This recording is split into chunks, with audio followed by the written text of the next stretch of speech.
ब्रह्मवाच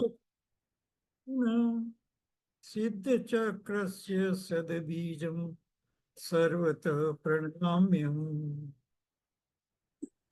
कर्माष्टक विनिर्मुक्तं मोक्षलक्ष्मी निकेतनं सम्यक्त्वादिगुणोपेतं सिद्ध चक्रम नमाम्यहम्। तो इस प्रकार से जो मंगलाचरण प्रसिद्ध है, हम सभी मंदिर इत्यादि में पाठ करते हैं। तो आज जो विशेष चलेगा, तो ध्यान के बारे में बहुत ही थोड़ा एक दो शब्द कठिन लगेंगे, लेकिन बात तो बहुत सरल है और बहुत ही सरलता से जितना हो सके हम बताने की कोशिश करेंगे। ये ध्यान का उत्कृष्ट प्रकार है, इससे बेस्ट और कोई ध्यान नहीं हो सकता। तो शुक्ल ध्यान है और वो ध्यान के बाद जीव को मोक्ष होता है। पहले ये जो शुक्ल ध्यान है उसके 4 प्रकार बनते हैं। तो पहले 2 प्रकार जो होते हैं वो अपने ले लिया था लब्धिसार के प्रकरण में। पहले 2 प्रकार जो हैं वो केवल ज्ञान होने के पहले होते हैं, और दूसरे 2 प्रकार हैं वो एक जैसे 14 गुण स्थान की जाने की तैयारी होती है उस समय होते हैं, और फिर एक 14 में होता है। उस तरह से ये 4 हैं। ठीक है, अब इसे अपन ध्यान की दृष्टि से देखेंगे, कर्म और वो कुछ अभी नहीं लेंगे।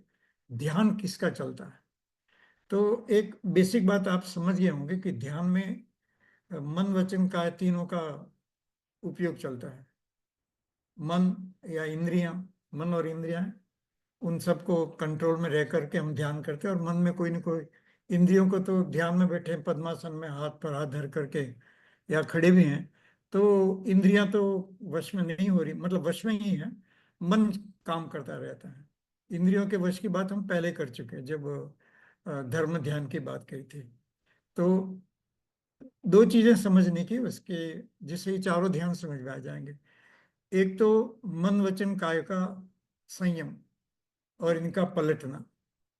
दूसरा है कि आत्मा के द्रव्य गुण पर्याय, ऐसे 3 भेद कर सकते हैं।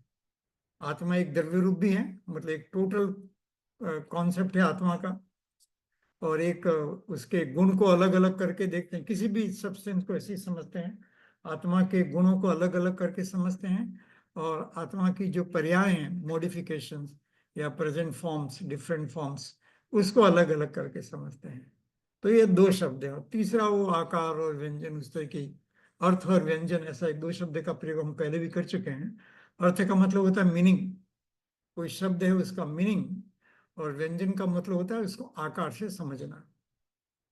तो ये जो ध्यान है उसमें इस प्रकार की बात चलती है।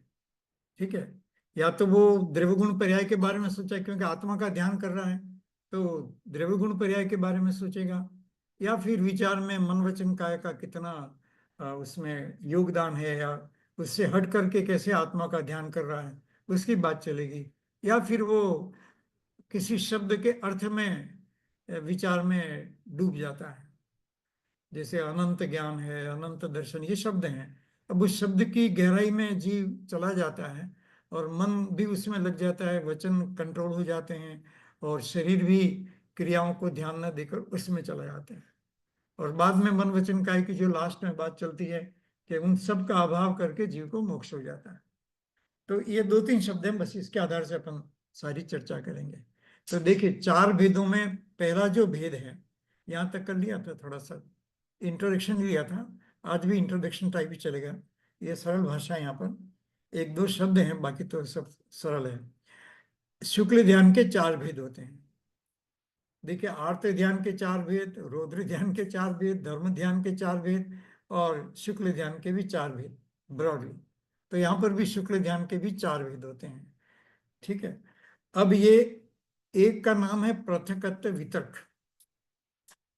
पृथक मतलब अलग अलग, वितर्क का मतलब तर्क सहित विचार करना, चिंतन करना। अब ये कोई चिंतन धर्म ध्यान जैसा नहीं है, यहाँ बिल्कुल वो आत्मा में क्या गहराई में जा चुका है, जैसे हम लब्धि में या क्षपक्षणी वाली उस तरह की बात है कि वो गहराई में जा चुका है। और ये कौन कर सकता है कि जिनने मन वचन काय पर संयम अर्थात कंट्रोल कर लिया है। ठीक है, उस पर ध्यान नहीं देता है, केवल आत्मा पर ध्यान देता है, और पृथक मतलब अलग अलग विचार करता है। तो अलग अलग का क्या मतलब है कि कभी वो आत्मा एज ए सब्सटेंस, द्रव्य कैसा, वो विचार करता है, फिर नहीं वहां से विचार करके नहीं मेरी वर्तमान पर्याय में क्या, तो पर्याय का विचार आ जाता है। और कभी वो मेरे को ज्ञान है, वो शुद्ध ज्ञान है, अभी केवल ज्ञान नहीं है, ऐसा विचार अंदर अंदर, बुद्धिपूर्वक विचार नहीं, ये भी बुद्धिपूर्वक ही चलते, क्योंकि ध्यान की दिशा में पहले धर्म ध्यान तक हमने ध्यान की दिशा, ध्यान बुद्धिपूर्वक होता है। बुद्धिपूर्वक मतलब विचार करके जीव ऐसा करता है, फिर आगे जा करके थोड़ी सी लीनता हो जाती है। यहाँ बुद्धिपूर्वक नहीं, यहाँ तो वो लीन हो गया, लेकिन अंदर लीनता में ही अ, अंतरात्मा में, अंतरात्मा ऐसा शब्द का प्रयोग किया था ना, तो अंतरात्मा के भाव में ही वो ऐसा विचार करने लग जाता, पृथक पृथक, मतलब कभी द्रव्य की बात सोचता है, कभी गुण की बात सोचता है, कभी पर्याय की बात सोचता है, कभी अर्थ की बात सोचता है, कभी व्यंजन मतलब आकार, ये आत्मा का आकार ऐसा है, डीप में जाकर, बाहर का कोई उसको मालूम नहीं है, आत्मा में पूरी तरह से लीन है। और वो लीनता में ही अंदर ही अंदर ऐसा संस्कार पड़ा हुआ है कि मेरे को अभी जो भाव है वो द्रव्य है, गुण है कि पर्याय है, उस तरह का भाव चलता रहता है, और बाहर में मन वचन काय पर पूरा संयम है, कंट्रोल है। लेकिन इसमें योग पलट रहते हैं, ये मन वचन काय पर कंट्रोल है, लेकिन मन कभी द्रव्य में चला गया, कभी उसमें चला गया, गुण में, और कभी पर्याय में चला गया, कभी आकार पे चला गया। वचन तो बोलते नहीं है, लेकिन वचन याद आता है, जिनवाणी में कोई चीज पड़ी है तो उसको याद आता है जी, सिद्ध चक्रम नमामि, या सिद्ध भगवान अमूर्त हैं, मेरी आत्मा वास्तव में अमूर्त है। ये आपने दिया था ना, 4 गुण, 8 गुण, 8 कर्म के नाश से जो 8 गुण आत्मा को प्रकट होते हैं, तो उन 8 गुणों में से किसी भी गुण का विचार चल सकता है। अनंत ज्ञान का चल सकता है, अनंत दर्शन का चल सकता है, अनंत वीर्य का चल सकता है, सम्यक्त्व का या सुख का चल सकता है, और इसी तरह से अमूर्तता का, सूक्ष्मता का, नाम कर्म के अभाव से अमूर्तता प्रकट होती है, नाम कर्म का उदय जब तक शरीर को स्थूल मूर्त रूप रहता है। इस तरह से 8 कर्मों से विपरीत जो आत्मा के 8 गुण हैं, उनमें से किसी पर भी विचार चल सकता है। तो ऐसे विचार को उसमें पृथकत्व वितर्क विचार बोलते हैं। पृथकत्व मतलब अलग अलग, अलग का मतलब कभी वो द्रव्य पर गया, आत्मा के भीतर ही जा रहा हो, आत्मा के भीतर अंदर जाकर देख रहा है, लेकिन निर्णय नहीं कर पा रहा कि मेरा जो वर्तमान भाव है वो पर्याय वाला है कि गुण वाला है कि द्रव्य वाला है। इस तरह से जैसे अपन मिरर में देखें और कोई विचार पैदा हो जाए कि जो रिफ्लेक्शन दिख रहा है वो मैं हूं, या मेरा रिफ्लेक्शन है, या कांच में दिख रहा हूं, या मैं अंदर चला गया हूं, ऐसा कुछ भाव आत्मा का ही, आत्मा के फेस टू फेस है वो, आत्मा के सामने है, और आत्मा को देख करके ऐसा विचार कर रहा है। तो इसमें इसलिए योग पलट जाते हैं कि जैसा जैसा वो पृथक पृथक योग से उस तरह की बात विचार करता है, तर्क सहित विचार करता है, तो इसलिए उसका नाम पृथकत्व वितर्क विचार है। अब इसमें क्या है, मैं एक एक गाथा नहीं लेकर के, मतलब एक एक छंद में लेकर के 2-3 जो मुख्य बातें हैं बता देता हूँ, फिर देख लेंगे आगे। तो उसमें क्या मुख्य बात क्या है कि पृथक वितर्क किसके आधार से चल रहा है, तो अभी केवल ज्ञान तो हुआ नहीं है, ठीक है। तो पृथकत्व वितर्क विचार किसके आधार से चल रहा है, शुद्ध ज्ञान के आधार से, जो जिनवाणी से उसने, हम सब ने या जो भी कुछ हमने पढ़ा है कि आत्मा ऐसी होती है, अंतरात्मा, परमात्मा, बहिरात्मा, ऐसे शब्द जो सुन रखे हैं, या आत्मा के गुण सुन रखे हैं, या आत्मा की शुद्ध पर्याय होती है, ऐसा सुन रखा है, वही विचार अंदर में चलता रहता है। तो इसलिए योग पलटे, मन वचन काय के कंट्रोल होने के बाद भी अंदर में पृथक अर्थात आत्मा के बारे में ही, दूसरी बातें नहीं सोचता है, आत्मा के बारे में ही कि आत्मा का केवल ज्ञान स्वभाव कैसा है, और उस सोचने का आधार क्या है, सोचने का आधार सत ज्ञान, जिनवाणी से जो पढ़ा समझा था उसी बात पर वो विचार करता है। इसलिए जिनवाणी वहां तक काम लगेगी, जिनवाणी का स्वाध्याय जो है वो केवल ज्ञान नहीं होता तब तक काम लगता है, अंदर ही अंदर वो संस्कार बने हुए हैं, तो इसमें जी विचार करने लगता है। तो ये जो है वो शुद्ध ज्ञान के आधार से ये जो मुनिराज हैं पृथक द्रव्य गुण पर्याय या मन व्यंजन पर्याय या अर्थ पर्याय, उसका विचार करते हुए अंदर में आत्मा का शुद्ध ज्ञान के आधार से विचार चलता रहता है, एकदम गंभीर विचार है, बाहर में कुछ पता ही नहीं है, केवल आत्मा में लीनता का भाव है, और उस तरह से एक पृथक पृथक विचार चलते रहते हैं। तो ये है पृथकत्व वितर्क विचार। ये जब 8वें गुण स्थान से ऊपर चलता है जीव ध्यान की दिशा में, छठे सातवें में तो आपको देख लिया पहले कि मुनिराज जो है वो छठे सातवें में झूलते हैं। और जब वो आगे बढ़ते हैं तो शुक्ल ध्यान का प्रसंग आता है। सातवें तक कोई प्रसंग नहीं आता, सातवें तक धर्म ध्यान होता है। और आगे भी किसी अपेक्षा से बोल सकते हैं, लेकिन सामान्यतः ये मान के चलिए कि शुक्ल ध्यान का कोई ना कोई प्रकार शुरू हो जाता है। और 12वें के अंत में जाकर के आज दूसरा वाला, अब दूसरा वाला देखते हैं। दूसरा है एकत्व वितर्क विचार, जिसका मतलब है कि पहले वो अलग अलग विचार कर, पृथक पृथक विचार कर रहा था। द्रव्य गुण पर्याय से तीन आत्मा या तीन आत्मा के स्वरूप या तीन आत्मा के गुण या चार आत्मा के गुण, उस पर विचार कर रहा था। अंदर ही विचार करना मतलब बुद्धिपूर्वक नहीं है, अंदर ही अंदर उसमें डीप जा करके, गहराई में जा करके विचार चलता है। और वो विचार करते करते फिर एक में आ जाता है। यहाँ अलग पृथक में अलग अलग विचार था, और यहाँ एकत्व में एक पर आ जाता है। क्योंकि एक निर्णय हो गया कि भाई वो यही मेरा द्रव्य है, वही, और मैं तो एक आत्मा हूं, कि तीनों में अलग अलग न होकर के तीनों एक जैसे थे, क्योंकि तीनों ही आत्मा है। क्योंकि आत्मा का प्रतिबिंब गिरता है, वो भी केवल ज्ञान। केवल ज्ञान क्या होता है? पर्याय में होता है। लेकिन किसके कारण से होता है? ज्ञान गुण के कारण होता है। और किसके कारण से होता है? कि द्रव्य का लक्ष्य करने से होता है। तो ये तीन अलग अलग भले समझाए हैं, लेकिन द्रव्य गुण पर्याय ऐसा तीन अलग समझाए, लेकिन है तो वो एक। तीन अलग समझने के लिए समझाए हैं। तो एकत्व में जाकर के फिर वो तीन तीन नहीं रहते हैं, एक ही रहता है कि हाँ आत्मा मिल गया। पहले मैं द्रव्य गुण पर्याय में उलझ रहा था, अब मुझे आत्मा मिल गया। उलझ रहा ऐसा नहीं सोचते, वो तो ऐसे ही अंदर में विचार चलता है और निर्णय हो जाता है कि यही आत्मा है। उस समय किसी प्रकार का योग हो सकता है, मन का या कोई वचन, अर्थात बोलते नहीं है, लेकिन किसी या जिन्होंने उस पर अंदर में वो, मतलब जैसे गूंजता है ना, ऐसा ही अंदर में गूंजता है कि आत्मा ऐसी रिवर्बरेशन जो होता है ना, तो इस तरह से आत्मा वो भाव गूंजता है। इसलिए कभी कभी मंदिरों में वो घंटा बजाते हैं, वो घंटा गूंजता है। तो मतलब ये है कि जो भगवान के भाव या भगवान ने जो बात बताई है, वो हमारे भावों में गूंजनी चाहिए। तो ये दूसरा है। ठीक है। ये दोनों जब वो एकत्व में चला जाता है तो जीव को केवल ज्ञान हो जाता है, क्योंकि एक में स्थिर हो गया, एक आत्मा में स्थिर हो गया, एक आत्मा के ही ध्यान में रहा, तब जीव को केवल ज्ञान हो जाता है। और घाती कर्म जिसके अपन चर्चा कर रहे थे, कर्मों का नाश हो जाता है, और अनंत ज्ञान, अनंत दर्शन, अनंत सुख और अनंत वीर्य, ये चार आत्मा के गुण वहां पर प्रकट हो जाते हैं। तो ये एक स्टेप रहा। इसमें योग पलटता नहीं, क्योंकि स्थिर हो गया। अभी द्रव्य गुण पर्याय में कहीं पलटना नहीं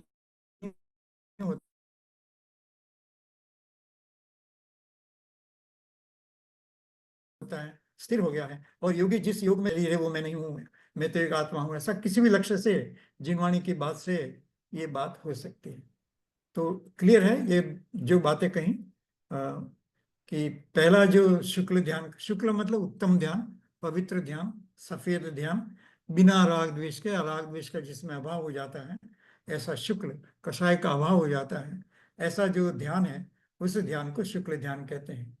क्रोध मान माया 10वें गुण स्थान के बाद वो भी सब नहीं रहते, और 12वें गुण स्थान के अंत में फिर ये दूसरे तीन आघाती घाती कर्म है, उनका भी नाश हो जाता है, और 13वें गुण स्थान में जीव को केवल ज्ञान की प्राप्ति हो जाती है।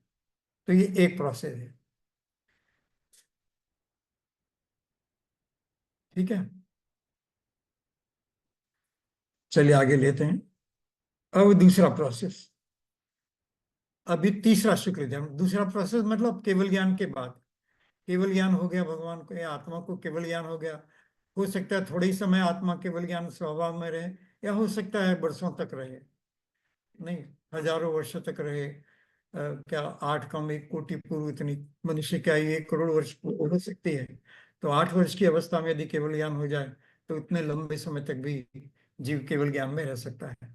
तो लंबे समय तक जीव केवल ज्ञान में रहता है। और तीर्थंकर तो कुछ समय रहता ही है, क्योंकि उनके द्वारा धर्म प्रभावना इत्यादि होती है। दूसरे मुनि भी जब केवल ज्ञान हो जाए तो कई बार धर्म प्रभावना करते हैं, और कई बार नहीं करते हैं। तो इस तरह का ध्यान रखना बहुत जरूरी है। चलिए, अब तीसरे भेद में चलते हैं। ये कब होता है? इसमें नाम शब्द दिया है, पर सूक्ष्म क्रिया अप्रतिपाती। सूक्ष्म मतलब आप समझ गए, सटल, ठीक है ना, बारीक, एकदम गहराई से। तो क्या होता है कि ये जो शरीर बाकी रह गया, अभी आत्मा का तो काम पूरा हो गया। आत्मा के जो चार मूल गुण थे, दर्शन, ज्ञान, चारित्र और सुख और वीर्य, मतलब चारित्र में सुख आ गया। तो इस तरह से जो आत्मा के चार घाती कर्म के द्वारा या उसका अभाव होने से आत्मा में चार अनंत चतुष्टय, नहीं स्वचतुष्टय जो प्रकट होते हैं, वो तो हो गया, केवल ज्ञान हो गया, सब कुछ हो गया। अब जो बाकी है वो काय की भूमिका है, शरीर रहा बस। वो केवली भगवान तो अपने आत्मा में सदाकाल के लिए लीन हो गए हैं, उनको उससे कोई मतलब नहीं है। और तो इसलिए बाद में ये जो है वो शरीर के अभाव के दो प्रोसेस हैं। शरीर कैसे, शरीर नामक जो शरीर से जुड़े हुए कर्म हैं, घातिया कर्म तो गए, और घातिया कर्मों का नाश कैसे होता है। तो अपनों ने पहले बताया था कि समुद्घात होता है, दंड, कपाट, प्रस्तर इत्यादि आत्मा के प्रदेश फैल जाते हैं चारों दिशाओं में। और ऐसा करके चार समय फैलने का, चार समय सिकुड़ने का, आठ समय में ये जीव समुद्घात करता है। और समुद्घात कब करता है कि जब केवल ज्ञान के 6 महीने में यदि जीव को मोक्ष, ये नियम है, जनरल नियम है कि यदि केवल ज्ञान होने के 6 महीने के अंदर मोक्ष होना है तो समुद्गत अवश्य होता है। और यदि 6 महीने के बाद जीव का मोक्ष होना है केवल ज्ञान होने के बाद, तो किसी को होता और किसी को भी नहीं होता, नियम नहीं है। इस तरह की भाषा है और इसी में भी बताई है वो बात। लोगों को मैं पूरी बात समझा देता हूँ, फिर एक दो श्लोक से उस बात को प्रूफ से बता देंगे। तो इस तरह से वो सूक्ष्म क्रिया प्रतिपाती, मतलब शरीर की क्रियाओं को सूक्ष्म करके वो मतलब समुद्घात करके सूक्ष्म क्रिया शरीर इत्यादि को सूक्ष्म कर देता है। पहले हमने कर्मों को भी सूक्ष्म करने की बात कही थी, सूक्ष्म संप्रदाय ऐसा कहा था, नहीं 10वें गुण स्थान को। तो वहाँ कषायों को सूक्ष्म कर दिया। अब यहाँ शरीर और शरीर संबंधित जो भाव हैं, उन सब भावों को सूक्ष्म कृष्टीकरण इत्यादि सब यहाँ पर होता है। और ये काय योग ही इसमें रहता है, कोई दूसरा योग नहीं। अभी मन और वचन काम नहीं कर रहे हैं, तो मन वचन दोनों नहीं रहे, वो पहले हो गए। अब तो क्या मतलब काम नहीं कर रहे हैं, उनका अभाव हुआ वो बता लगे, अभी काम नहीं कर रहे हैं। तो ये शरीर है, तो शरीर संबंधित ही ये योग होता है। ये शरीर से संबंध है, नाम कर्म से या दूसरे जो अघाती कर्म उससे संबंध है। क्योंकि केवली भगवान के केवल काय योग की सूक्ष्म क्रिया ही है बस। और सूक्ष्म क्रिया क्या हो गया, ज्ञान में तो वो केवल ज्ञान हो गया, दर्शन भी हो गया, अनंत दर्शन, अनंत सुख, अनंत वीर सब प्रकट हो गया। अब तो काय मतलब शरीर को ही सूक्ष्म करने की बात रहती है। और इसीलिए दो दूसरे मतलब मन वचन ये नहीं है यहाँ पर, उन दो यों की उनकी क्रिया नहीं है। मन वचन हो सकते हैं, विनाश नहीं हुआ, लेकिन उनकी क्रिया नहीं है। और जो चौथा, ये अंतर्मुहूर्त, सब ध्यान अंतर्मुहूर्त के हैं, सभी सभी ध्यान, सब ध्यान अंतर्मुहूर्त में होते हैं, छोटे से छोटे अंतर्मुहूर्त में या बड़े से अंतर्मुहूर्त में। तो अब जो चौथा है, इसके बाद जो है वो समुच्छिन्न क्रिया निवृत्ति या समुच्छिन्न क्रिया अयोग केवली के होता है। ये 14वें गुण स्थान में जाकर के होता है। सूक्ष्म क्रिया 13वें के अंत में, जिससे जाकर काय को वो क्रश कर देता, सूक्ष्म कर देता बहुत। जैसा उसमें लिया था ना कि वो अब उसमें ध्यान के प्रकरण में, धर्म ध्यान के प्रकरण में, कि विचार किया कि अग्नि लग गई और सब कर्म जल करके राख हो गए, तो सूक्ष्म हो गए और फिर उड़ जाते हैं। तो ऐसे यहाँ पर भी है, वो सब कर्मों को सूक्ष्म कर देता है। तो वो सूक्ष्म क्रिया प्रतिपाती शरीर संबंधित काय योग के द्वारा सूक्ष्म हो जाता है। और यहाँ दो दूसरे योगों का काम नहीं है। और जो दूसरा जो कुछ बचा उस समय, वो सब की सब क्रिया, सबका सबका नाश हो जाता है। मतलब जो भी कुछ कर्म बाकी रहे, तो आपको याद होगा उस समय लब्धि शर्मा ने लिया था कि 85 कर्म बाकी रहते हैं। तो 85 में पहले लास्ट के दो समय में ये पहले 72 कर्मों का नाश होता है और बाद में फिर 13 कर्मों का नाश होता है। ये लास्ट समय में होता है, एकदम दो समय पहले। और इस तरह से फिर जीव को मोक्ष की प्राप्ति हो जाती है।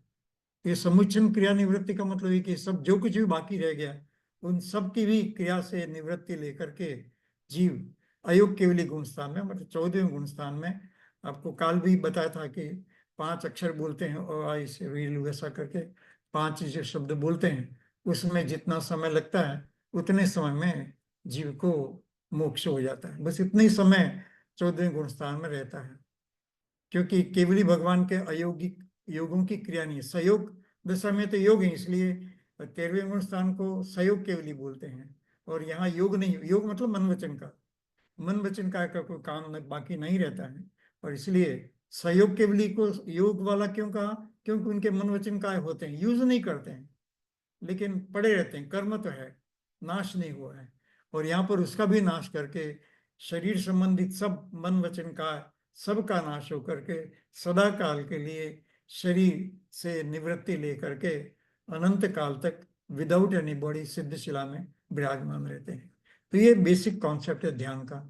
तो मेरे को जो इसमें दो बातें आपको फोकस करना था वो इतना ही है कि जब भी हम ध्यान करें तो ऐसा हमारा ध्यान का विचार चलना चाहिए कि ध्यान में जाएंगे तो दो तीन विचार आते रहेंगे। तो हो सके तो हम दो तीन विचारों में हमें इसका याद आना चाहिए। अभी शुक्ल ध्यान नहीं होगा, लेकिन शुक्ल ध्यान का संस्कार बन जाएगा। जैसे बीज बोल देते हैं ना, तो पेड़ तो जब फलेगा तब फलेगा, ऐसे ही हमारा बीजारोपण हो जाएगा इसको समझने से कि हम ध्यान में कभी द्रव्य गुण पर्याय की बात आ जाती है तो कंफ्यूज नहीं होना कि देखो मेरे से तो स्थिरता होती नहीं है, मैं तो ध्यान नहीं कर, ऐसा नहीं, ये नेचुरल है। जब हम ध्यान करने बैठेंगे, आंख बंद करके जरा सा विचार करने लगेंगे, या नमोकार मंत्र को या नमो ताणम पर ही जरा सा विचार करने लग गए, तो याद आ गया कि अरुण भगवान की पर्याय कैसी है, अरुण भगवान के गुण कैसे हैं, और उसमें एक दूसरे में हमारा भाव जाएगा जाएगा। तो ये नेचुरल है, इसमें हमें कोई ऐसा नहीं सोचना है कि मैं स्थिरता नहीं कर सकता। वो जाएगा केवल ज्ञान होने के समय, नहीं तो तब तक रहेगा। तो इसलिए हमारी दिशा में हमें इस तरह से ऐसा विचार नहीं करना है कि हम नहीं कर सकते, या हमसे नहीं हो रहा है, या मेरे को समझ में नहीं आया, या जिनवाणी में कुछ गलत लिखा है, या मैं कुछ गलत समझा हूँ, ऐसा कुछ नहीं विचार करने की जरूरत है। जैसा स्वरूप है आत्मा का, वैसा स्वरूप का विचार करना। और हम द्रव्य गुण पर्याय में या आकार संबंधित, दो तीन दिन पहले आपने किसी ने आकार संबंधित प्रश्न ही पूछा था, तो वो बहुत ही जेन्युइन प्रश्न है, मतलब कि आकार संबंधित विचार आएगा जीव। तो इसलिए उस समय अपने आप को अ, मतलब क्या, निम्न न समझ करके, कमजोर न समझ करके, ये राइट डायरेक्शन ऐसा करके आगे बढ़ना, ठीक है ना? ये प्रत्यक्ष वितर्क निर्णय करता है। ध्यान में भटकन होगी, द्रव्य गुण पर है, बाहर के तो जाना ही नहीं, बाहर के विषय में तो जाना ही नहीं, लेकिन आत्मा मतलब संसार के विषय में, घर दुकान मकान पैसा, वो तो स्थूल बात है, वो तो धर्म ध्यान भी नहीं है। वहां तो फिर 12 भावना का प्रसंग लगाना पड़ेगा कि मेरे काम के नहीं है, अशरण है, इस तरह से। तो यहाँ तो केवल आत्मा के बारे में यदि द्रव्य गुण पर्याय के बारे में या आत्मा के स्वरूप के बारे में अलग अलग विचार आते हैं, तो कोई हमें अपने आप को कमजोर समझने की जरूरत नहीं है। ये एक नेचुरल प्रोसेस है। ध्यान में ऐसे ही जीव आगे बढ़ता है। ध्यान में बैठेंगे तो अलग अलग विचार आएंगे, कहीं से कहीं जाएगा, लेकिन उन सबको छोड़ करके, या धर्म ध्यान में बैठे और विचार आता है, मतलब धर्म ध्यान की भूमिका में, तो आएगा आएगा तो सोचना है कि 12 भावना ही नश्वर है, घर की या कोई परिवार की या कोई ऐसी चीज आए तो ये तो संसार है, हमेशा का साथ नहीं है। जब तक आयु है, ये शरीर है, तब तक इन सब का साथ है, अल्टीमेटली तो बिछड़ने ही वाला है, इसलिए दुखी नहीं होना। तो ये एक लेसन तो ये समझने मिलता है। दूसरा कि ये जो इसमें जो समझने का है कि एकत्व चाहिए, एकाग्रता तो पूरी चाहिए। विचार भले इधर उधर चले जाएं, लेकिन हमें अल्टीमेटली एकाग्रता लाना है। तो क्योंकि ध्यान का नाम ही एकाग्रता है, चाहे वो धर्म ध्यान हो चाहे शुक्ल ध्यान हो, एकाग्रता तो चाहिए। वहाँ एकाग्रता का, धर्म ध्यान में एकाग्रता का लेवल अलग है, और यहाँ एकाग्रता का लेवल हाई लेवल है। बस इतनी सी बात है तो वही एकाग्रता। तब वो एकत्व वितर्क होता है, आत्मा में इतना स्थिर हो जाता है जीव, और उसके बाद केवल ज्ञान हो जाता है। और यहाँ फिर कि जैसे वो, ये जो हमारे कर्म हैं जिनके कारण कर्म का पुतला ये हमारा शरीर है, अब उसका भी तो नाश होगा, वो भी कर्म अपने आप क्षय को तैयार रहते हैं जब जीव का मोक्ष होने वाला है। तो उनका इस तरह से बिखर जाना होता है, और सब बिखर जाते हैं, और ऐसी मतलब शरीर उड़ जाता है, कपूर की तरह उड़ जाता है। दिवाली के प्रसंग में आपने सुना होगा महावीर भगवान के शरीर का क्या हुआ। तो इस तरह से ये बेसिक है। तो अ, इतना लेने के बाद अब इसी बातों को हम थोड़ा अलग अलग ढंग से कुछ गाथाओं के आधार से, अप्रतिपाती का क्या अर्थ है? फिर गिरेगा नहीं। अच्छा। वो गया, फिर शरीर कभी नहीं वापस नहीं मिलेगा। आएगा। आप हम्म, फिर गिरेगा नहीं तो। जैसे वो 11वें गुण स्थान से गिर गया ना, ऐसा या शरीर संबंधित बात है, लेकिन वो गिरेगा नहीं। और इस समुच्छिन्न में छिन्न मतलब वो निकल जाना हाँ, मतलब, निकल अलग हो जाएगा। अलग हो जाना। छिन्न वो सूक्ष्म क्रिया कहते हैं, सूक्ष्म के बाद वो निकल जाता है, हम्म। हमेशा के लिए नाश हो जाता है। ये जो मैंने बात कही थी कि विचार किसका चलता है, शुद्ध क्या विचार। और जो बताया था ना कि वो एक से दूसरे में, दूसरे से तीसरे में चला जाता है, तो उसको संक्रमण भी बोल सकते हैं। शुद्ध का विचार बोल दीजिए, संक्रमण, द्रव्य से गुण में, गुण से पर्याय में, ऐसा जो विचार चलता है ना, तो विचारों में संक्रमण हो जाता है, तो बदलाव हो जाता है। लेकिन अभी तक केवल ज्ञान नहीं हुआ है, इसलिए वो शुद्ध ज्ञान, जिनवाणी का ज्ञान ही काम है। इसलिए जिनवाणी का अभ्यास जितना हो सके अवश्य करना चाहिए, नहीं तो जो बातें हम सुनते हैं या समझते हैं उसको याद रखना चाहिए। तो इसलिए यहाँ पर वो सतर्क विचार ऐसा कहा है। और और आगे का जो एकत्व था ना, उसमें विचार ध्यान में वितर्क का संक्रमण नहीं होता, वहां एक रूप रहता है। तो ये बात ही हमने बताई थी नारे की। और ये जो बताया था ना, अर्थ और संक्रांति, व्यंजन संक्रांति, कभी आकार के संबंध में विचार चलता है, तो और कभी अर्थ के संबंध में विचार चलता है। तो शरीर का आकार कैसा रहेगा, या अपन ध्यान कर रहे हैं तो इस आकार में ध्यान कर रहे हैं, तो फिर विचार का नहीं नहीं ये तो शरीर का आकार है, कि नहीं नहीं शरीर का आकार बोले, वो आत्मा का आकार भी अंतिम दशा में ही रहेगा। अभी भी आत्मा का आकार है शरीर प्रमाण। जैसे पानी, कोई भी लिक्विड पानी गिलास में डाला तो, या कटोरी में डाला तो उसका शेप ले लेता है। उस तरह से आत्मा भी जैसी शरीर की पर्याय, मतलब मनुष्य या कोई भी जैसी पर्याय है या शरीर की दशा है, उसके समान आकार ले लेता है। इस तरह समाधान हो जाता है। नहीं तो विचार, अगर मैं मोक्ष में जाऊंगा तो किस आकार में रहूंगा, या मेरे को केवल ज्ञान हो जाए, उसके पहले तो बाद में विचार चलता नहीं, लेकिन केवल ज्ञान होने के पहले ऐसा विचार चले, तो ये सब का निकल जाना ही मोहनी कर्म का नष्ट हो जाना, सब प्रकार के कषाय का निकल जाना। तो ये अर्थ और व्यंजन दोनों पकड़ में आ जाते हैं। ये शब्द से अर्थ और अर्थ से ये सब व्यंजन क्रिया को जो बताए, व्यंजन क्रिया में जीव जाता है एक से दूसरे, दूसरे से तीसरे। तो ये सब वितर्क ध्यान की जो बात कही थी, वह छोटी छोटी इकाई में है। और कि ये श्रुत स्कंद महासमुद्र के समान है, ऐसा कहा। क्योंकि मतलब ये कहा कि लास्ट में उस समय जो केवल ज्ञान होने वाला है, इसमें ऐसा समझा, जल्दी से समझ में नहीं आएगा, हम समझाने की कोशिश करते हैं कि जब लास्ट, उसका लास्ट भाव क्या होता होगा, वो ऐसा पूछे, केवल ज्ञान होने के पहले लास्ट भाव क्या होता होगा, लास्ट भाव, ऐसा बहुत सारे प्रश्न भी आते हैं कई बार। सम्यक दर्शन के लिए भी लोग ऐसे ही प्रश्न के, सम्यक दर्शन चलो बहुत सारे भाव हैं, ये सेम, फिर लास्ट में क्या भाव होता होगा, लास्ट में क्या भाव होता, जिसे अपन अपनी पहचान कर सके। ऐसा रहता है ना, हर जीव को रहता है, अपनी खुद की परीक्षा स्वयं दे सकें। तो ऐसा विचार आता है, तब वो ये इस तरह की बात चलती है कि अरे लास्ट में क्या विचार होगा।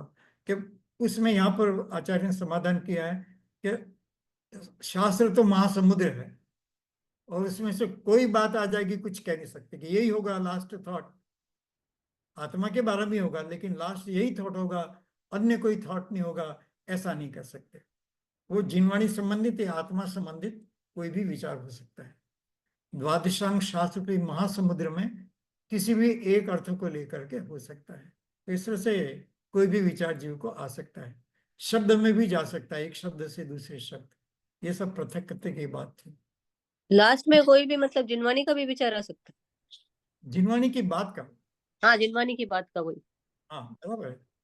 जिनवानी की अच्छा। बात में से वहां बताया कि शरीर जैसे कैसा रहेगा, मेरे को केवल ज्ञान हो जाएगा फिर शरीर का क्या रहेगा, तो जिनवानी से उस समय समाधान हो जाता है कि भाई अंतिम शरीर या जैसा भी शरीर होगा इस प्रकार से होगा।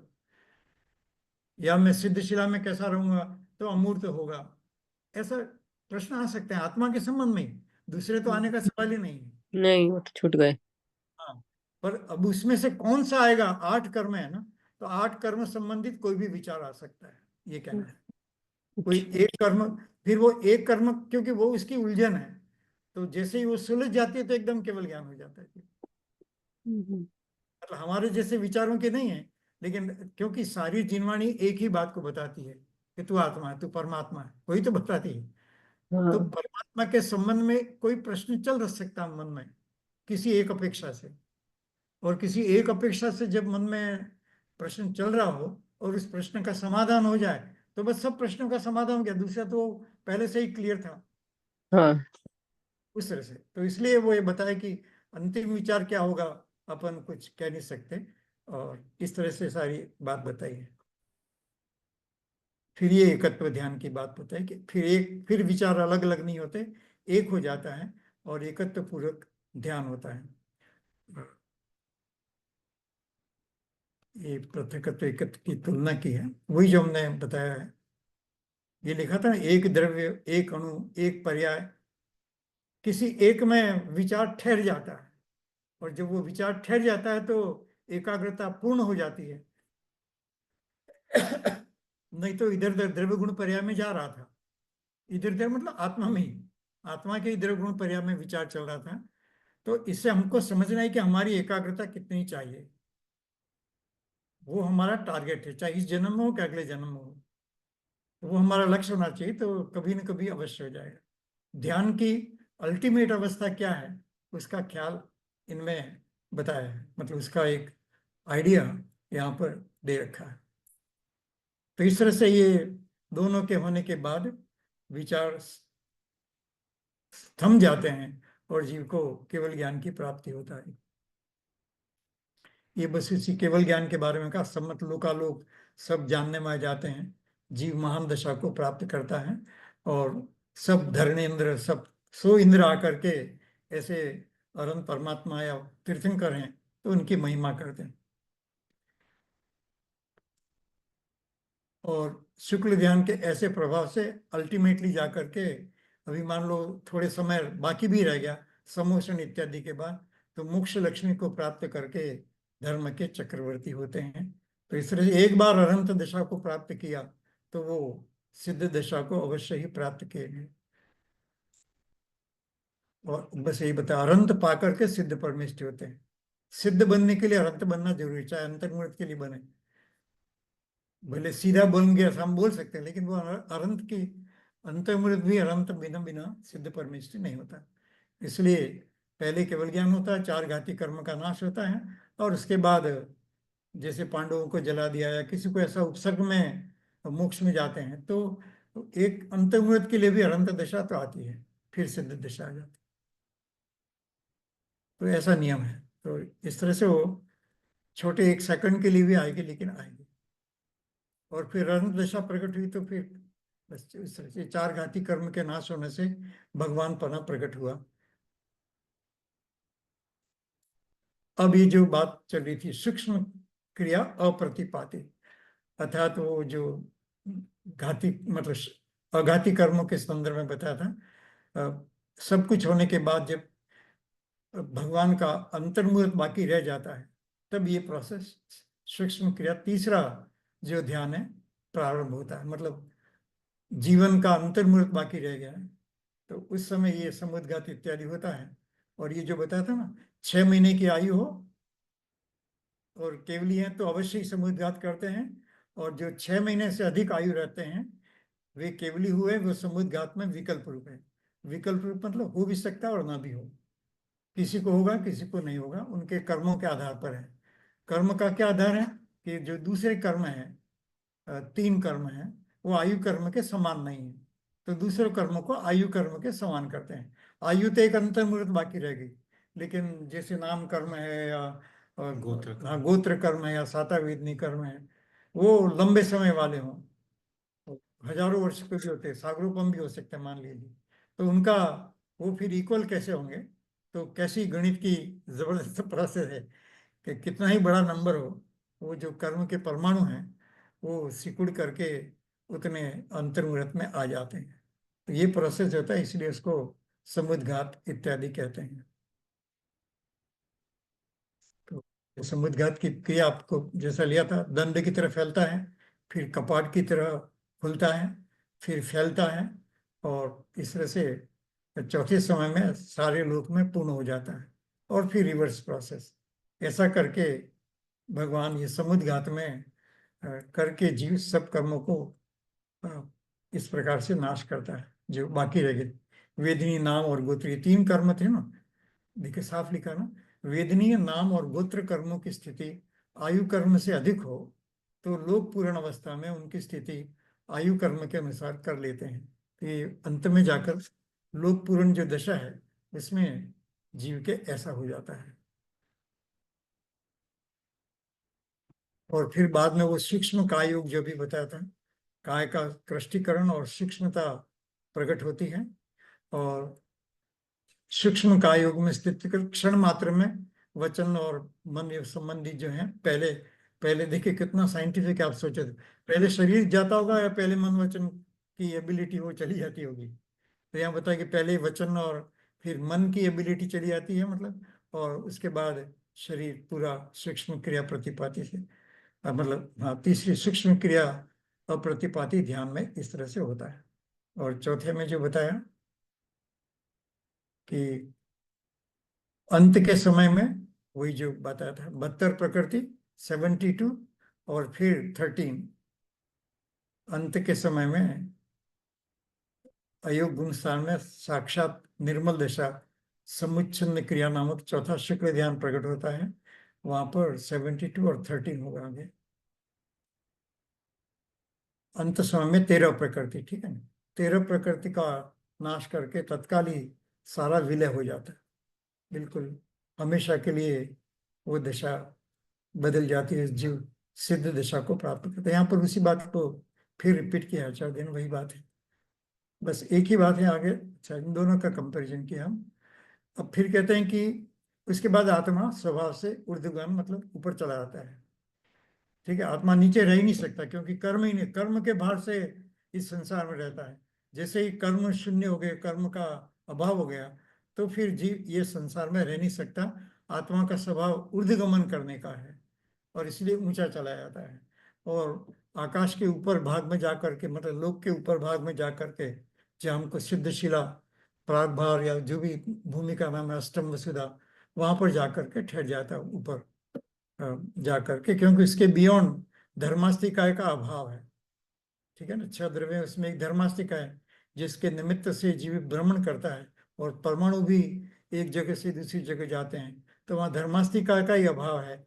इसलिए तो कोई कहते कि ऊर्ध्वगमन, तो आगे क्यों नहीं जाता, तो आकाश तो अनंत है तो जाते रहना चाहिए, तो धर्मास्तिका नहीं है इसलिए नहीं जाता है, गति स्वभाव है वो खत्म हो जाता है। तो इसलिए ये लोक पर्यंत है, इस तरह की बात कही।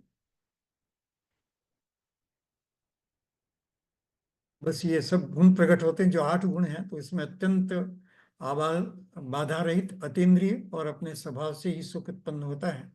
कोई सुख देता नहीं है। स्वर्ग में कोई सेवा, सॉरी, मोक्ष में कोई सेवा करता होगा और इसलिए सुख मिलता होगा, ऐसा कुछ नहीं।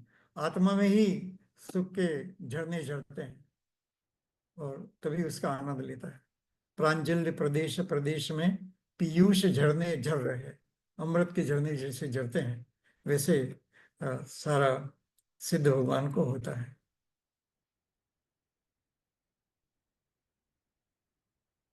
तो सुख कितना होता है, तो यहाँ कहा कि जितने राजा, जितने महारिद्धिधारी देवता, उन सब का सुख का टोटल करो, उन सुख से सिद्ध भगवान का सुख उससे भी अनंत गुना है।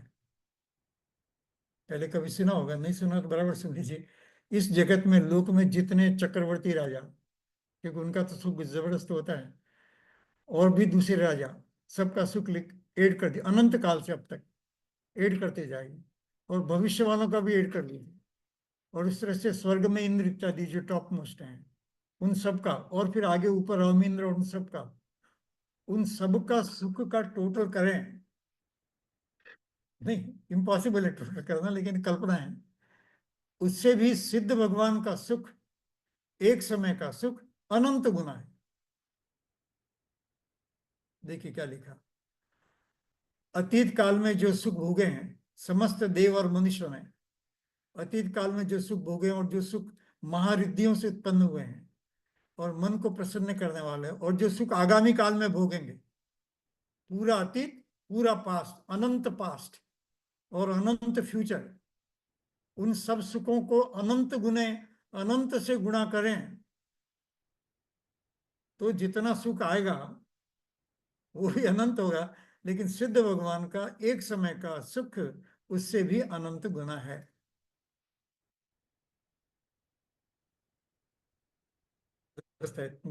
कैसा सिद्ध भगवान का सुख होता है, क्यों मोक्ष में जाना चाहिए, क्यों संसार में एक इंद्रिय दो इंद्रिय उसके पीछे पागल नहीं हो, नहीं तो निगुद में बाई डिफॉल्ट चले जाएंगे। तो इससे बचने के लिए ऐसे सिद्ध समान आत्मा का विचार करना बहुत जरूरी। परमात्मा हूँ ऐसा कहा ना, तो परमात्मा स्वरूप में आत्मा हूँ ऐसा जानना चाहिए। और फिर ये तो आप सब जानते हैं कि भूत भविष्य वर्तमान सब पर्यायों को केवली भगवान एक साथ एक समय में जानते हैं। तो ज्ञान कितना है वो बात बताइए। थोड़ा रिपीट कर रहे हैं हम, और कुछ नहीं, जो बात ऑलरेडी कह रहे हैं, लेकिन आपको यहाँ प्रूफ के रूप में बता रहे हैं कि ऐसा होता है। ऐसा ही शास्त्र, आकाश अनंत है, ठीक है, तो अनंत आकाश में भी ये जो सिद्ध शिला में जाकर रहते हैं तो अनंत ज्ञान उस सब का ज्ञान कर लेते हैं। अनंत आकाश में क्या है उसका ज्ञान भी केवल भगवान को हो जाता है। और ये सब भगवान को नहीं होता, न भगवान को नींद आती है, न तंद्रा, मतलब इस तरह से नींद का ही प्रकार, न भय लगता है, न भ्रांति होती है, न राग है, न द्वेष है, न पीड़ा है, न संशय है, न शोक है, न मोह है, न जरा है, न जन्म है, न मरण है। इसी के कारण संसार में हम सब लोग दुखी हैं। और ये सिद्ध भगवान के नहीं होते, इसलिए वो अनंत सुखी है। उसी तरह से वहां न प्यास है, न तृषा है, न खेद है, न मद है, न उन्माद है, न मूर्छा है, न मत्सर है, कोई इच्छा ही नहीं है। इसलिए जो उनका सुख है, हम इनके कारण हमारे सुख में बाधा हो जाती है, तो उनको सुख में कोई तकलीफ नहीं होती है। शरीर रहित है, इंद्रिय रहित है, अनंत वीर्य को प्राप्त होते हैं और कभी अपने स्वभाव से गिरते नहीं, हमेशा उसी स्वभाव में लीन रहते हैं। और ये फिर विशेषण बताए, परम ज्योति स्वरूप है, संसार समुद्र से पार हो चुके हैं, अचल अपने आत्मा के प्रदेशों में, अचल स्थिति मतलब बिना हिले, क्योंकि कर्म के प्रदेशों में या आत्मा के प्रदेशों में कंपन होती थी, तो कर्म का अट्रैक्शन होता था मैग्नेट की तरह, और उसके कारण कर्म का बंद होता था। अब आत्मा के प्रदेशों में कंपन, कोई भाव ही नहीं होता, भाव ही नहीं होता था, आत्मा के प्रदेशों में कोई कंपन ही नहीं होता, और जब आत्मा के प्रदेश में कोई कंपन ही नहीं होता तो कर्म बंद कैसे होगा। हम जब भी कोई भाव करते हैं तो हमारे आत्मा के प्रदेश में कंपन होता है, क्योंकि भाव के, जिस समुद्र में पानी की लहर या पानी की लहर कहीं भी, समुद्र में, तालाब में भी, पौंड में भी पानी की लहर दिखेगी। इस तरह से हमारे निरंतर भावों की लहर चलती रहती है, जिसको ज्ञान तरंग कह दीजिए, कुछ भी, एक तरंग चलती रहती है, और उस तरंग के कारण आत्मा कर्मों का बंद करता है। जब सिद्ध दशा हो जाती है तो वो तरंग मिट जाती है, कोई इच्छा ही नहीं रही। इच्छा का भाव है वो तरंग पैदा करता है हमारे भीतर, कोई भी इच्छा हो तो वो तरंग पैदा करता है। इसलिए इच्छा कम रखना और अंतिम में इच्छा का अभाव कर देना, उस तरह से। तो इसलिए भगवान देखिए बदन तृष्णा रहित हैं, संतृप्त हैं, तीन लोग के ऊपर शिखर में विराजमान हैं, उनके सुख की तो अल्टीमेट, पहले कंपैरिजन किया, फिर लास्ट में कहते हैं कि उनके सुख की तो हम कल्पना ही नहीं कर सकते, निरुपेय है। सारे ब्रह्मांड को भगवान की उपमा किससे दिया जाए, किससे कंपेयर करें सिद्ध भगवान को, तो कोई कंपैरिजन के लायक ही नहीं, उनसे बड़ा कोई चीज है ही नहीं, और ऐसे सुख हम जानते ही नहीं, इसलिए क्या कंपेयर करेंगे। इसलिए अनुपम है, अनकंपेरेबल है, उनकी उपमा या किसी एग्जाम्पल से नहीं समझा सकते। तो इस तरह से ऐसा उपमा करना संभव नहीं है, ये इन बातों में कहा।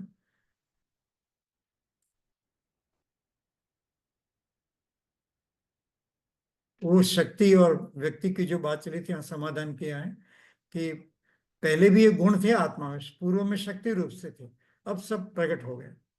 तो शक्ति और व्यक्ति का यहाँ पर कोई भेद नहीं रहा, अंदर में पड़े हुए और प्रकट नहीं हुआ ऐसा कुछ नहीं। जितने भी गुण आत्मा में हैं, सबके सब अनंत गुण आत्मा में प्रकट हो गए, और इसलिए इसमें शक्ति व्यक्ति का कोई डिफरेंस नहीं रहता। फिर कहते हैं कि इस टाइम ये वचन से कह नहीं सकते, केवली भगवान के वचनों में भी नहीं आता, क्योंकि आत्मा के गुण अनंत और अगाध हैं और शब्द सीमित है, ठीक है ना, वर्ड्स सीमित है। क्या इकट्ठी प्रमाण ऐसा बोलते हैं, 18 के आगे 18 डिजिट नंबर, इतना बड़ा नंबर है, उतने ही शब्द हैं, उससे आगे शब्द नहीं होते। तो इकट्ठी प्रमाण ऐसा एक शब्द प्रयोग करते हैं जिनवाणी में। इकट्ठी प्रमाण शब्द ही होते हैं, उससे अधिक नहीं होते। और ज्ञान अनंत है, दर्शन अनंत, एक एक गुण आत्मा का अनंतता को लेकर के है। तो जो इनफाइनाइट है, अनंत है, उसको जो फाइनाइट वर्ड्स हैं उसमें कैसे एक्सप्रेस कर सकते हैं, अर्थात नहीं कर सकते। तो इसलिए श्री वर्धमान स्वामी भी समर्थ नहीं, मतलब हो सकते हैं लेकिन वो भी समर्थ नहीं है पूरी बात केवल ज्ञान में, फिर भी नहीं, बहुत कुछ आगे आती है लेकिन फिर भी शब्द नहीं, इसलिए नहीं कह पाते हैं, ऐसा एक नियम है। अब ये अंतिम गाथाओं में एक दो बातें कही जो समझ लायक है। ये आचार्य कहते हैं कि हमने इस प्रकार जिनेन्द्र देव के सर्वज्ञ के सूत्र से थोड़ा सा सार लेकर, देखिए जिनवाणी भी अगाध है, ये थोड़ा सा सार लेकर के ये ध्यान कैसे होता है, जीव कैसे ध्यान करके मोक्ष की प्राप्ति करता है।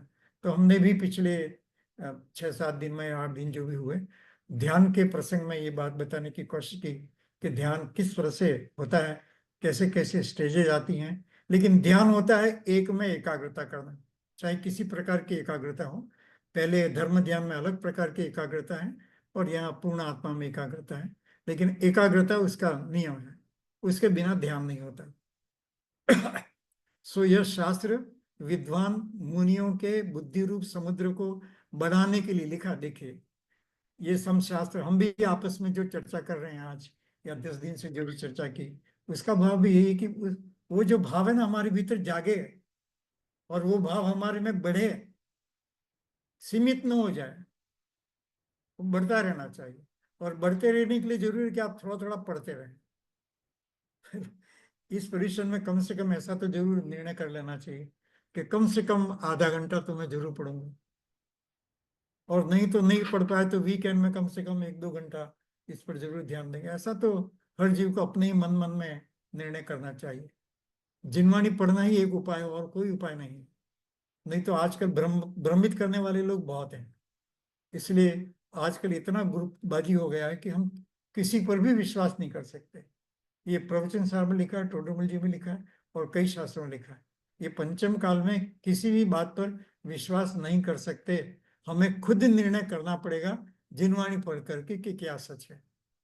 नहीं तो गुमराह करने वाले कोई गुरु को लेकर के, कोई स्थान को लेकर के, कोई विद्या को लेकर के, कोई चमत्कार को लेकर के इस जीव को भ्रमित करने वाले बहुत हैं। अभी ऐसा नहीं, ये पंचम काल का रीति ऐसा है। इवन श्रीमद जो 100-150 साल 125 साल पहले हो गए, उन्होंने भी कहा था कि भटकने के मार्ग अनेक है, मोक्ष का रास्ता तो एक है, आत्मा में जाए, ये सरल रास्ता है। और भटकने तो इतने पंथ और इतने ग्रुप्स हैं कि जिसका कोई अंत नहीं। इसलिए जिनवाणी पढ़िए, यही कह रहे हैं यहाँ पर भी कि जिनवाणी, मुनियों को भी जिनवाणी पढ़ करके ये बात को निर्णय करना चाहिए, तो वो भी पंथ इसमें उलझ जाएंगे। तो इसलिए शास्त्र तो समुद्र रूप है, उस समुद्र में से ये थोड़ी सी बात यहाँ पर बताई गई है। और इसको, और क्या कहते हैं, देखिए जैसे मेरू पर्वत हमेशा रहता है, चंद्रमा रहता है, वैसे ही ये बात हमेशा रहे कि ध्यान ऐसे होता तो मोक्ष मार्ग खुला रहेगा। आप पढ़ेंगे तो आपके भी खुला रहेगा, आपने बच्चे या परिवार में बताएंगे तो मार्ग ऐसे ही चलता जाएगा। अपने को भी कहाँ से मिला है, हमको भी कहाँ से मिला है, शास्त्र पढ़ने से मिला। हमारा तो कोई गुरु नहीं है, कुछ भी नहीं, हमने सब पढ़ा अपने आप। कोई क्लास पढ़ने भी नहीं गए कभी भी, सारा पढ़ पढ़ करके सर्विस करते थे। तो सैटरडे संडे इसी में लगाना, और जो भी वीक डेज में टाइम मिले या ट्रेवल में टाइम मिला इसी में लगाना, शास्त्र पढ़ना। तो इस तरह से कोई भी कर सकता है। मतलब मैं कोई आदर्श हूं ऐसा नहीं कह रहा हूँ, मैं तो ये कह रहा हूँ कि ऐसा करते हुए काम हो सकता है। समय निकालना पड़ेगा, थक गए ऐसा करके बैठ जाए तो नहीं बनेगा। और 1-2 घंटा तो वीक में 2-3 घंटा तो निकाल ही सकते हैं। चलिए, तो ये आचार्य कहते हैं ये बढ़ता रहना चाहिए, सदा काल बढ़ता रहना चाहिए। और बढ़ने के लिए जरूरी है कि हम पढ़ें। हम यूनिवर्सिटी में भी, मैं जो छोटे बच्चे हमारे साथ पढ़ते हैं, छोटे क्या वो कॉलेज के बच्चे हैं, उनको भी कहता हूँ आप सीखिए, और आप सीखेंगे तो अगले 50 साल तो कम से कम चलेगा जैन धर्म। अच्छी बात पढ़ के आप अच्छी बात बच्चों को सिखाएंगे, ऐसा ही है। तो ऐसा परंपरा अनादिकाल से, यही आचार्य करें कि परंपरा से हमें मिला है। और ये जो ध्यान की बात है, मोक्ष जाने की रीत की बात है, वो सदाकाल ऐसी ही चलती रहे, ऐसा भाव यहाँ पर आचार्य देव ने प्रकट किया है। फिर कहते हैं कि जो भव्य जीव है वो कठिन या नहीं ऐसा विचार न करके, या भले बात कठिन है तो यहाँ पर ग्रंथ में सरलता से बता दिया है, सरलता रीति से बता दिया है, इसलिए इसको अवश्य कर सकते हैं। कठिन ऐसा करके छोड़ना मत। आचार्य फिर एक बात कह देते हैं कि कठिन है, देखा ना, भव्य जी वो अत्यंत कठिन है ऐसा नहीं, उसको इस ग्रंथ का अभ्यास करेंगे तो ये संसार समुद्र से पार हो सकते हैं, बेसिक एक संस्कार बन जाता है ऐसा अभ्यास करने से।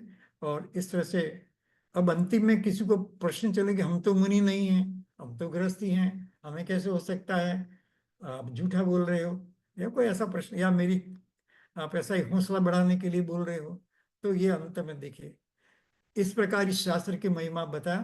तात्पर्य कि इस शास्त्र का नाम ज्ञानार्णव है, ज्ञान को समुद्र की उपमा दी है, ज्ञान को जानता है वही निर्मल जल है, और उसमें जो सर्व पदार्थ प्रतिबिंबित होते हैं वही रत्न है। इस प्रकार ज्ञान की स्वच्छता और एकाग्रता, बस यही जरूर, स्वच्छता और एकाग्रता, कषाय इत्यादि से अपने आप को स्वच्छ रखें, और फिर मेरा आत्मा ज्ञान दर्शन स्वभाव वाला है उसमें एकाग्र हूं। अपने आप को स्वच्छ रखिए, मतलब कषायों से दूर रहिए और एकाग्र में कीजिए। बस कितना 2 शब्दों में सारा मोक्ष मार्ग बताइए। अपने आप को स्वच्छ रखिए, शुद्ध रखिए, अर्थात क्रोध मान माया लोभ के भाव में ज्यादा मत फंसिए।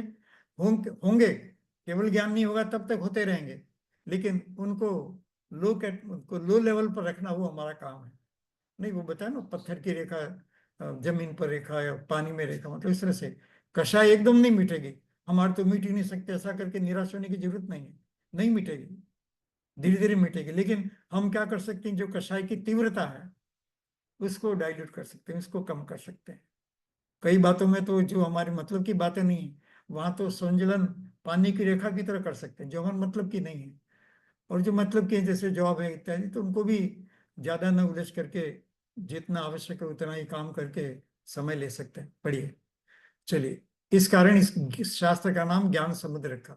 स्वच्छता और एकाग्रता 2 चाहिए। अभी आगे कहते हैं, यह ग्रंथ मुनियों के पढ़ने योग्य है, क्योंकि विशेषतः मुनियों को ही केवल ज्ञान इत्यादि होता है, इसलिए उनकी अपेक्षा से लिखा गया है। परंतु ध्यान से सुनिएगा, परंतु इस पंचम काल में मुनिपनी की दुर्लभता है। ये 1000 साल पहले लिख गए हैं। पंचम काल में मुनिपने की दुर्लभता है, भले भावार्थ रूप में लिखा हो, लेकिन बात वही है कि पंचम काल में अच्छे मुनियों की दुर्लभता है। इस कारण गृहस्थी भी इसको पढ़ें, गृहस्थी को पढ़ना जरूरी है। इस कारण गृहस्थी भी इसको पढ़ें, सुने और सुनावे। देखिए, खुद पढ़ें और कभी कोई सुना रहा हो तो सुने, और ऐसा समझ करके फिर दूसरों को भी सुनावे, तो उसका यथार्थ श्रद्धान हो जाएगा, तथा ज्ञान की भावना रहे तो बड़ा लाभ होगा। देखिए, मैं ज्ञान स्वरूप आत्मा हूं, ये बात पकड़ में आ गई तो बड़ा लाभ होगा। कैसे कि परंपरा संस्कार पर्व में चला जाए। देखिए, ये संस्कार के ऐसा केवल ज्ञान होता है, ये समझ नहीं, ऐसा बीजारोपण कि शुक्ल ध्यान ऐसा होता है, भगवान ऐसे बनते हैं, ये भगवान बनने की विधि है, धर्म ध्यान ऐसे होता है, जीव आगे कैसे बढ़ता है, ऐसा जब समझ लेता है तो ये संस्कार पर्व में आएगा। धन दौलत साथ में नहीं आएगा, शरीर साथ में नहीं आएगा जिसकी हम सेवा करते हैं, धन दौलत साथ में नहीं आएगा जो जिंदगी भर कमाते रहते हैं, लेकिन ये संस्कार, ये लिखा हुआ है सामने, पढ़ लीजिए, ये ज्ञान, ये संस्कार पर्व में भी साथ में आएगा, और साथ में क्या, उत्तम गति में ले जाएगा। दया दान इत्यादि ले जाए कि न ले जाए कोई भरोसा नहीं, लेकिन ये तो डेफिनेटली उत्तम गति में ले जाए। 2 दिन कल या परसों आई थी ना बात, धर्म ध्यान के कॉन्टेक्ट, धर्म का फल, धर्म ध्यान के फल की चर्चा की थी ना कल, तो उसमें आया था कि स्वर्ग में तो जाएगा मिनिमम, नहीं तो और ऊंचे स्वर्गों में जाएगा, और 1-2 भाव में मुक्ति को प्राप्त होगा, धर्म ध्यान वाला भी। तो जो इस ज्ञान ध्यान को समझता है, जिसके ये संस्कार लेकर जाएगा, तो किसी किसी जन्म में ये फलीभूत होगा। बीजारोपण हो गया तो फलेगा फूलेगा, समय लग सकता है, 1-2 भाव लग सकते हैं, लेकिन संस्कार बन गया तो फलेगा फूलेगा। तो ज्ञान की भावना रहे, बड़ा लाभ होगा। परंपरा संस्कार पर्व में चला जाए तो उत्तम गति होगी, सुख की प्राप्ति होगी। इस कारण गृहस्थ को पढ़ना, सुनना और सुनावना योग्य है। गृहस्थ को यही काम करना है। हम सबकी यही ड्यूटी है, खुद पढ़ें और कोई इंटरेस्टेड व्यक्ति मिल जाए तो उसको भी सुनाए। नहीं तो हमारा भी ज्ञान बढ़ेगा और सामने वाले के भी ज्ञान बढ़ेगा, और इस तरह से परंपरा बनी रहेगी। जैसा हम मेहनत करके समझे वैसे ही आने वाली पीढ़ी भी। देखिए ना, हजारों साल पहले लिखा हुआ शास्त्र भी, और उनको भी 1000 साल पहले की परंपरा तो इससे मिला, गुरु परंपरा से। तो हमें मिला तो हम भी उस तरह से इसको अपने कल्याण के लिए आगे भाव में साथ में ले जाएं, संस्कार बना करके, बीजारोपण करके, और जो भी उसमें रुचि रखता है तो उसको पढ़ें, सुने, सुनाएं। तो इस तरह से अपन ये ग्रंथ समाप्त हुआ।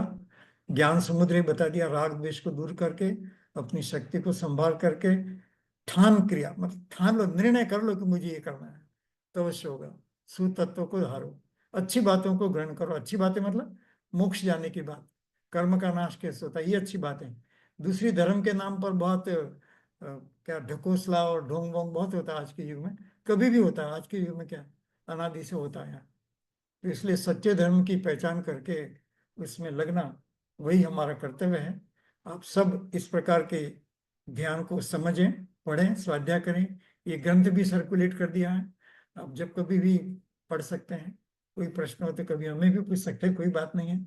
तो इस तरह से हम सब मोक्ष मार्ग में आगे बढ़ें, इस भावना से अपना ये जो चर्चा है उसको आज समाप्त करते हैं।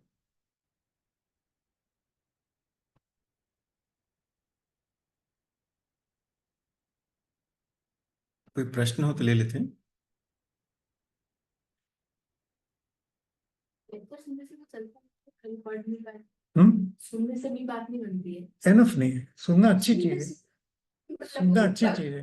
इधर सुनना है, थोड़ा दिन रहता है, फिर चला जाता है। पढ़ते हैं जब बार बार ये प्रश्न था कि सुनने से काम नहीं चलेगा क्या, पढ़ना जरूरी है। कि सुनने से भी काम तो चल सकता है, लेकिन पूरा नहीं होगा, इज नॉट सफिशिएंट। क्योंकि सुनेगा तो जिसने सुना है वही बात पकड़ में आएगी ना, वो बात सच्ची है कि नहीं, ऐसा कैसे निर्णय करेंगे। तो खुद पढ़ेंगे तो वह टैली हो जाएगा, तब पकड़ में आ जाएगी सच्ची बात, तो विश्वास पूरा हो जाएगा। नहीं तो किसी की सुन ली बात और वो सत्य नहीं है, या पंथवादी है, या अलग मार्ग की बात चली, हम पकड़ नहीं पाएंगे। शास्त्र से टैली करेंगे तो, जैसे वो बच्चे को गणित पढ़ाते हैं ना, छोटे बच्चे को या बड़े को भी, फिर पीछे आंसर दे रखते हैं ना मैथमेटिक्स में, पीछे बुक में जनरली आंसर दे रखते हैं, तो वो करके उसको टैली करना जरूरी है। क्योंकि वो कितना भी उसने अच्छा सीख लिया, हो सकता है गलती कर बैठे। इस तरह से हमें जिनवानी से तो टैली करना बहुत जरूरी है। उससे टैली करके ही हम बात को अच्छी तरह से समझ सकते हैं, नहीं तो नहीं। इसलिए सुन सकते, सुनने का कोई, यहाँ पढ़ना, सुनना और सुनाना सब है, लेकिन एनफ नहीं है। खुद पढ़ेगा तो, और आज के युग में कोई दिक्कत नहीं, सब पढ़े लिखे हैं, पढ़ सकते हैं। नहीं, जिनवानी सरल हिंदी में है आजकल, सभी लोग पढ़े, हर घर में पढ़े के। और जन्म में तो ऑलमोस्ट 100% लिटरेसी है भारत में भी। कोई ग्रुप ऐसा नहीं जो 100% लिटरेसी हो, 100 या मतलब 99, ऑलमोस्ट 100। अभी जो वर्तमान जैनों की जो आबादी है उसमें जो भी लोग हैं सब पढ़े लिखे हैं। 10वीं 11वीं तो सबने पास कर रखी होगी ना, और इतना पास कर रखा तो पढ़ सकते हैं ना, पढ़ने का क्या है। फिर तो कितना आगे बढ़ते हैं वो अपना अपना इंडिविजुअल इंटरेस्ट की बात है। भगवान की कई बात है, वो क्यों नहीं डायरेक्ट एक्सपीरियंस करें। पढ़ने का विरोध नहीं है, पढ़िए, पढ़ने सुनने का भी विरोध नहीं है, सुनिए। नहीं तो ये सुनाते क्या हम एक दूसरे को। तो सुनने का विरोध नहीं है, सुनिए, जरूर सुनिए, बट नॉट एनफ। क्योंकि वो, अच्छा, दूसरा कहने वाला अपनी बात कहता है, आपको क्या बात समझनी है वो नहीं कहेगा, उसका एजेंडा चलता है बोलने वाले का। तो इस तरह से वो कहता है, हमारी ये ग्रंथ चल रहा है, अभी ये गाथा चल रही है, दूसरी प्रश्न मत करो, उनको रिकॉर्ड बनाना है, उनको सीडीज बनाना है, कोई भी यूट्यूब में डालना है, तो उनका अपना स्कीम चलता रहता है। वो बुरी बातें ऐसा हमको कुछ नहीं कहना, वो मैं इतना ही कहना कि वो उनके अनुसार चलते हैं, अपने को अपने अनुसार चलना है। अपने अपने मन में जो प्रश्न है उसका समाधान करना है, ये कैसे है। और पूछेंगे तो सामने वाला कहता है वो बात तो ठीक है, बहुत इंपॉर्टेंट नहीं है, तो मैं जो कह रहा हूँ वो बात को सुनो, ये बहुत इंपॉर्टेंट है, ऐसा करके भ्रमित कर देगा। वो गलत नहीं है, लेकिन वो अलग अपेक्षा लगा करके बैठ गए हैं। जो बात चल रही है उस अपेक्षा से बोल रहे। जीवनी में तो एंगल इंपॉर्टेंट है, इसलिए ऐसा था। इसलिए खुद को पढ़ना जरूरी है, और महान शास्त्र पढ़ना जरूरी है, छोटे मोटे नहीं, महान शास्त्र। जिससे आज से 100 साल 1000 साल पहले जो आचार्य थे वो किस प्रॉब्लम से डील कर रहे थे। विज्ञान में, रिसर्च में भी कई बार ऐसा चलता है कि वो पहले वाले साइंटिस्ट के बारे में पढ़ते हैं, कह रहे वो क्या कर रहा था और ऐसा रिसर्च इन्वेंशन क्यों हुआ, तो वो किस प्रॉब्लम को समझ जाते हैं तो फिर दूसरी तरह की रिसर्च शुरू होती है। तो ऐसे ही ओरिजिनल जो आचार्य हैं, जो क्लेम करते हैं कि हमने भगवान की वाणी के आधार से कहा है, हमारे गुरु पर्यंत बात की, ऐसी बात को पढ़ना चाहिए।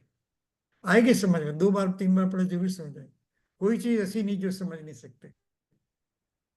लोग टेक्नोलॉजी, साइंस, इंजीनियरिंग ये पढ़ते हैं, आईटी, उससे तो जिनवाणी पढ़ना सरल है, वैसे वैसे कठिन नहीं है, सरल है, जस्ट उसमें रुचि की बात है बस।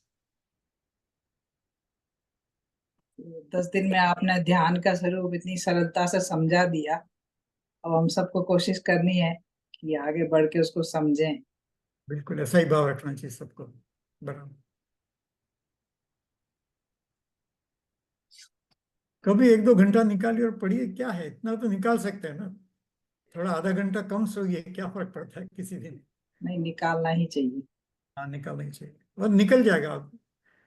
आप एक बार निश्चय कर लें तो निकल एक जाएगा। बार रुचि लग जाती है तो हाँ, फिर तो फिर अपने आप। पढ़ते ही हैं। हाँ ये सिद्धार्थ जरूर ही पड़ेगा। हाँ, बराबर। नहीं नहीं, नहीं, अभी मतलब काफी मतलब प्रोत्साहन तो मिलता है, मतलब जो पर्यूषण के 10 दिन होते हैं और हम सब। बराबर, इसीलिए होते हैं ये सब, की इस तरह से नहीं, प्रोत्साहन पर मिले लगता सब। है कि चलो हम 15-20 मिनट पढ़ने का नियम इजीली लिया जा सकता है सुनते सुनते ये सब। हाँ, इसीलिए राइट। बिल्कुल। और कहीं भी आप ट्रेवल में तो भी निभा सकते हैं, बल्कि ट्रेवल में ज्यादा निभा सकते हैं। सही बात है। फ्लाइट में फ्री हैं, तो एयरपोर्ट के लिए वेट कर रहे हैं, फ्लाइट के लिए 1 घंटा पहले जा रहे हैं, कुछ भी बाद में फ्लाइट लेट भी हो सकती है, तो ऐसा बहुत टाइम मिल जाता है। होटल में जहाँ ठहरे वहां पर भी फ्री है, मीटिंग हो तब राइट। होगी। हाँ, टाइम बहुत, हमने तो किया, इसलिए बोल रहे हैं आपसे। I have done like that. हमारे समय, मतलब जब हम शुरू जॉब जॉब किया था 1980s में, तो फ्लाइटें बहुत लेट हुआ करती, 3 घंटा 4 घंटा लेट तो आम बात थी। फ्लाइटें ही कम थी, दिन में 2-3 ही हुआ करती थी। जैसे हम चेन्नई से बॉम्बे आना पड़ता था बार बार, तो उस समय चेन्नई और बॉम्बे की 1-2 फ्लाइट सुबह में थी, 1-2 शाम को थी, दिन में नहीं थी। अभी तो हर घंटे मिलती है, वो बात अलग है। तो बहुत टाइम रहता था फ्लाइट के वेट के लिए भी। मीटिंग खत्म होगी मान लो लंच के साथ, और फ्लाइट शाम को 7 बजे है, तो क्या करूं। तो बीच में बहुत टाइम मिल जाता है। और होटल में तो एकदम फ्री रहते हैं, कोई डिस्टर्ब करने वाला नहीं, हम और हमारा ग्रंथ बस। इस तरह से टाइम निकाल सकता है कितना भी बिजी व्यक्ति। बहाना क्या कहें, कोई बहाना नहीं चलेगा, सिंपल बात है। जिसने डिटरमिन कर लिया है उसको अवश्य ही अपॉर्चुनिटी मिल जाए, कहीं से भी समय तो आ जाएगा, फिर वो निकालेगा अपने आप। जिनको हॉबी होती है वो समय निकालते हैं कि नहीं, ऐसा अपनी ये हॉबी नहीं चाहिए। जयश्री जी, आप कुछ कहना चाहेंगे? ये शॉमी आप ही है ना?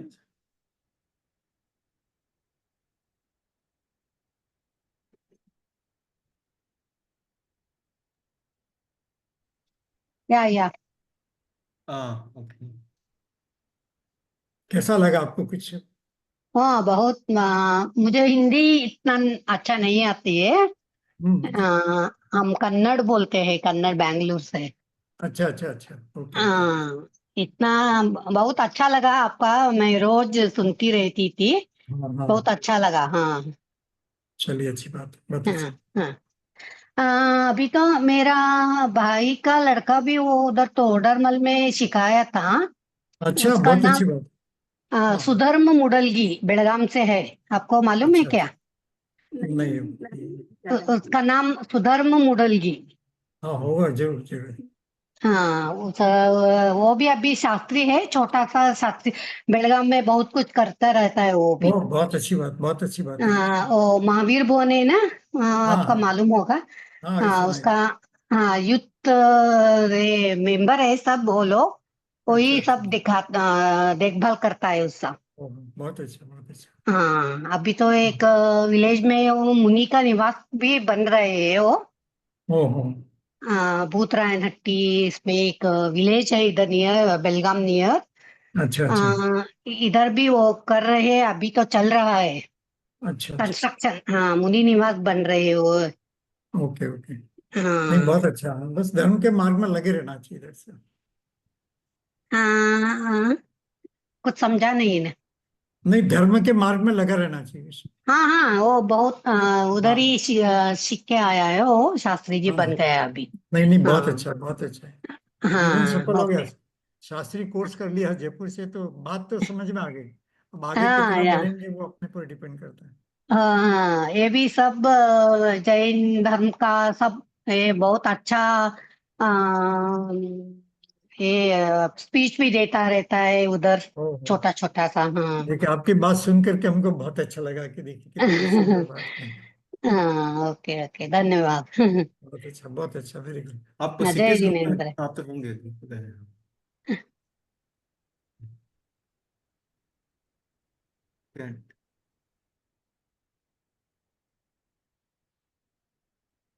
प्रभात चौधरी जी, आप कुछ बोलना चाहिए? प्रभात। प्रभा आंटी, मुझे मालूम, कुछ एक आध शब्द कैसा लगा आपको, या कोई बात अच्छी लगी हो? एकदम अच्छा लगा सुन के, हम्म, आत्मा के बारे में हाँ बहुत हाँ। अच्छा लगा। काफी मतलब ज्ञान मिला है। हम्म। जय बहुत अच्छा। जिनेन्द्र। जय, हाँ हाँ नहीं, बहुत अच्छा, बहुत अच्छा, वेरी गुड। बहुत। जय जिनेन्द्र। हाँ जी।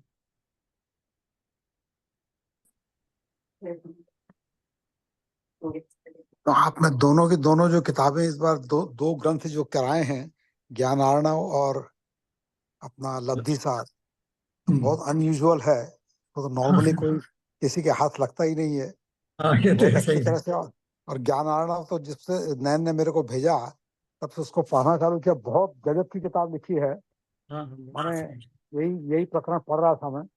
हम्म। उसके अंदर मैं देख रहा हूँ कि मैंने मैंने इतने सरल भाषा के अंदर में इतने अच्छी तरह से हाँ लिखा हुआ बिल्कुल है, सरल भाषा, हाँ बिल्कुल बिल्कुल सही। सरल भाषा के अंदर में। और रोज का मैंने जो जो सारी की सारी जो भी ये पूरी ध्यान की क्रिया है, हाँ पूरा डिटेल के अंदर में समझा रखा है। हाँ जी। ये तो बार बार पढ़ करके समझने लायक है कि इसके अंदर में बिल्कुल असली चीज तो यही है, करना तो यही है। हाँ सही बात है। बहुत गजब की बात थी। तो बहुत बहुत धन्यवाद। इस बहुत ग्रंथ गजब का का काम कभी हुआ है इस नाम ही बार। नहीं सुना था। इस हाँ जी। ग्रंथ का कभी नाम नहीं सुना था, पहली बार इस ग्रंथ का अच्छा। हाँ, ज्ञानार्णव का नाम नहीं सुना था पहले। हम्म। बहुत सरल ग्रंथ है, कोई भी बिगिनिंग में भी पढ़ सकता है, हाँ बिगिनर्स भी पढ़ सकते हैं। हाँ, बहुत अच्छी तरह से लिखा हुआ है, बहुत बढ़िया। चलिए, आप आते हो तो इससे कम से कम सब कोई लग करके थोड़ा बहुत लग सहयोग है, जाते हैं अच्छे। धर्म के अंदर में। हाँ नहीं बहुत नहीं, अच्छा अच्छी। लगता है। हम्म। आपको आना हुआ और सब इंटरेस्ट लेकर देखते हैं। और आप समझाते भी इतने सरल तरीके से हो कि सब समझ में भी आता है।